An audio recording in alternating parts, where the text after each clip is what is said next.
반갑습니다. 순간 부착 톡 튀는 상식을 전할 천광 김선입니다. 125세 시대 내 가족 돌봄 수호천사가 되자.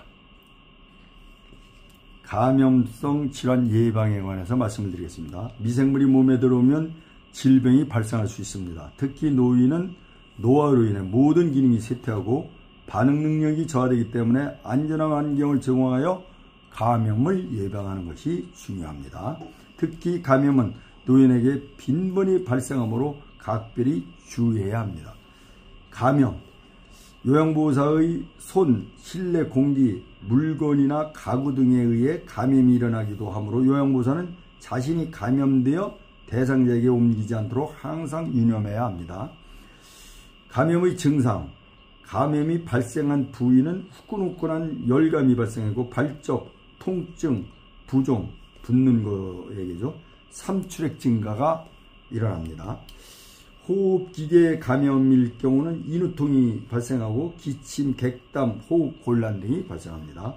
요로 감염일 경우에는 하부 복통, 배뇨통, 빈뇨, 잔뇨감, 급박뇨, 야뇨, 소변색의 변화, 악취가 심하게 나는 소변, 요도 분비물, 요도 소양감, 가려움증이죠.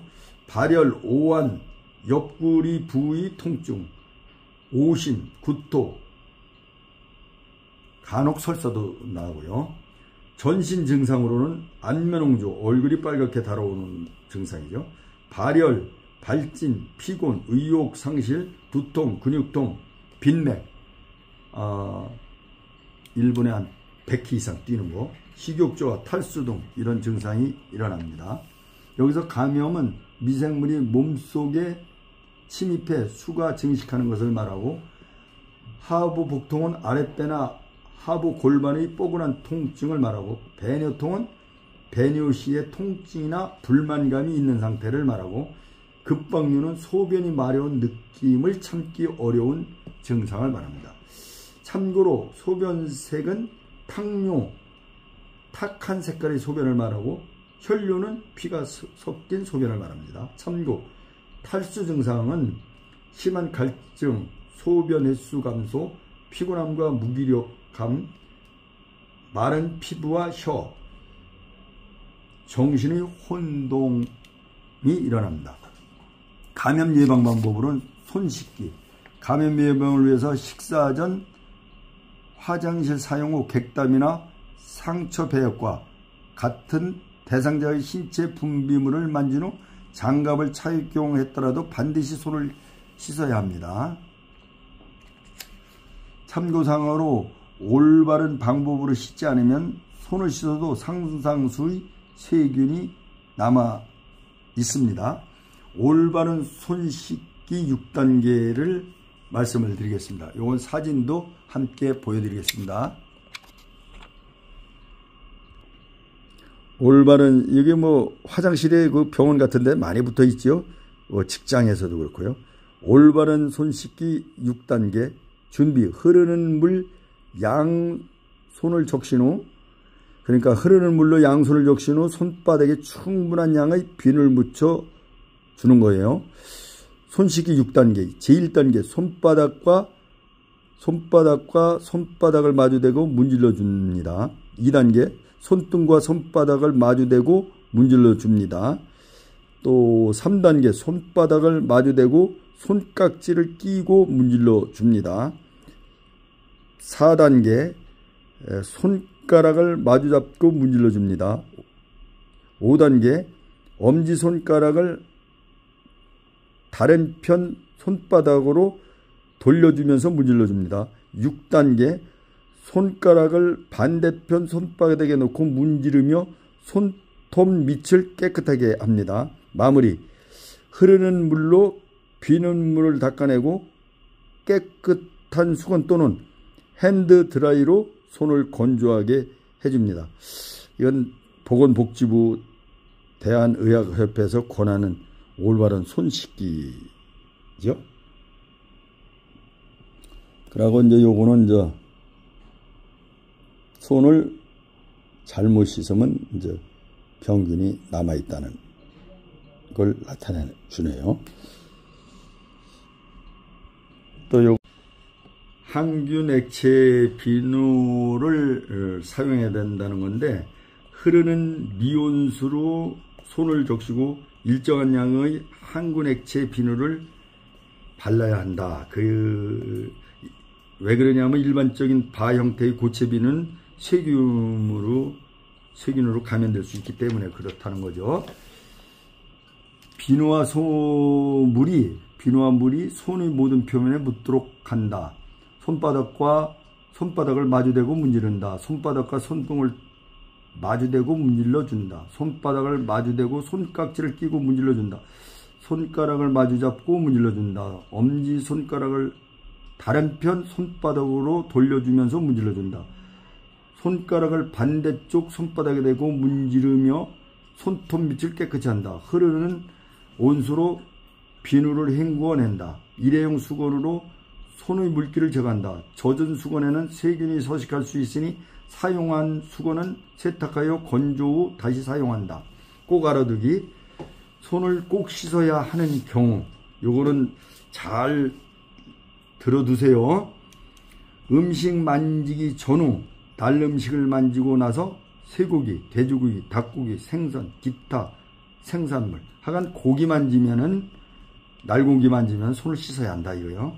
가공 안 된 우유 및 유제품을 만질 때, 씻지 않은 과일과 채소를 만질 때, 행주를 사용한 후 주방 및 화장실을 청소할 때, 배변 후 화장실 변기 손잡이와 수도꼭지를 만졌을 때, 오래된 책과 돈을 만졌을 때, 컴퓨터, 키보드, 마우스 등을 사용하였을 때, 가족들이 자주 사용하는 전화기 및 아이들이 가지고 노는 장난감을 만졌을 때, 외환 동물을 만졌을 때, 흙, 정수하지 않은 물, 먼지, 곤충을 만졌을 때, 우리 일상생활에서 이대로 다 지키고 살기 정말 어려워요. 그러니까 자주 손을 씻어야 된다. 이것만 염두에 두고 기회만 있으면 손을 씻도록 하는 습관을 길들여야 되겠어요.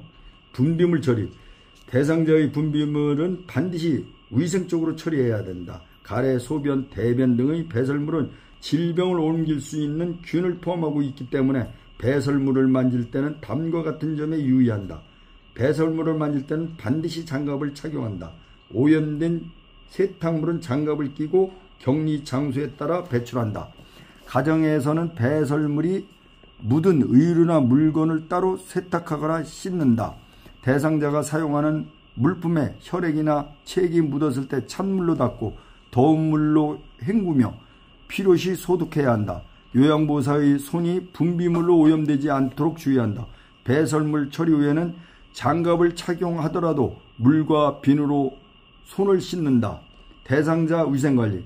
목욕은 대상자의 피부에 있는 미생물을 제거하고 균의 전파를 줄이며 기분을 상쾌하게 한다. 계속 누워있는 대상자는 땀이나 실금으로 인해 침구가 더러워진다. 침구를 깨끗하고 위생적으로 관리하여 감염 위험을 줄인다. 대상자가 입었던 옷도 깨끗이 세탁하여 청결을 유지한다. 참고사항. 대상자 침구에서 땀이나 분비물이 많아지면 미생물이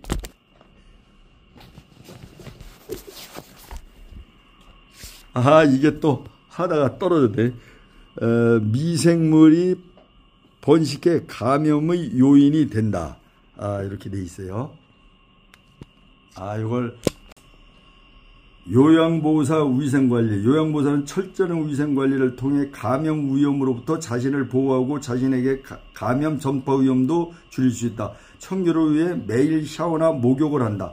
자주 칫솔질을 하여 치아의 건강을 유지한다.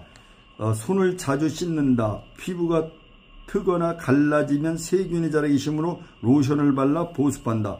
손톱 밑은 균이 많아지므로 손톱은 짧게 깎고 손을 자주 씻는다. 가운이나 신발을 깨끗하게 유지한다. 대상자와 접촉할 때는 분비물이 묻지 않게 주의해야 된다. 분비물에 오염된 물품은 정해진 곳에 버린다. 필요시 보호장구, 마스크, 가운, 장갑 등을 착용하고 사용한 후에는 일회용 보호장구는 재사용하지 말고 버린다. 그렇죠. 요양보호사 위생은 굉장히 중요하겠죠. 환자한테 뿐만 아니라 본인 자신을 지키는데 굉장히 중요할 거라고 봅니다. 흡인 물품 관리, 기도 분비물이 축전된 대상자의 분비물을 이동식 흡인기나 벽 흡인기에 연결된 관을 통하여 제거한다. 흡인은 음압을 이용하여 가래를 제거하는 것이므로 감염과 출혈의 위험성이 있다. 그것도 사진을 보여드리겠습니다. 아까 이렇게 하다가 이게 떨어뜨려 가지고 오히려 지루함을 달랠 수도 있겠네요. 요게 이제 이동용 흡인기, 고정용 흡인기가 이렇게 생겼어요.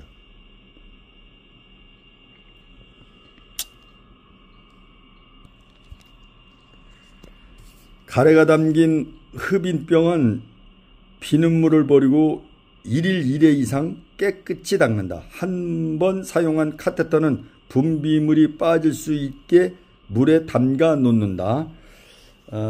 전용 냄비에 소독할 컵과 카테터를 넣고 충분히 잠길 정도의 물을 붓고 15분 이상 끓여서 소독한다.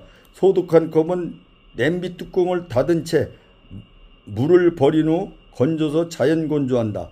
카테터 등 고무 제품은 15분 이상 끓인 후 쟁반에 넣어서 그늘에서 말린다. 사용한 물품은 깨끗이 씻어 소독한다. 이게 흡인이 뭐냐? 기도의 분비물을 배출하지 못하거나 연화를 못하여 생기는 코와 입의 가래나 분비물을 제거하는 것을 흡인이라고 그래요. 꼭 알아두기. 흡인은 의료인이 실시하는 것이 원칙이다. 요건 뭐 요양보호사들이 하면 안 된다 그런 얘기죠. 참고사항을 보면 고무 제품을 햇볕에 말려 고무제품을 햇빛에 말리면 변색, 갈라짐이 발생할 수 있다. 최근에는 일회용 카테터를 많이 사용한다. 이건 참고사항으로 알아두시면 되겠습니다. 아무튼 이 요양보호사 편을 다룰수록 건강하게 살아야 되는 걸 다지고 또 다지면서 건강에 유의하면서 사시기를 바랍니다.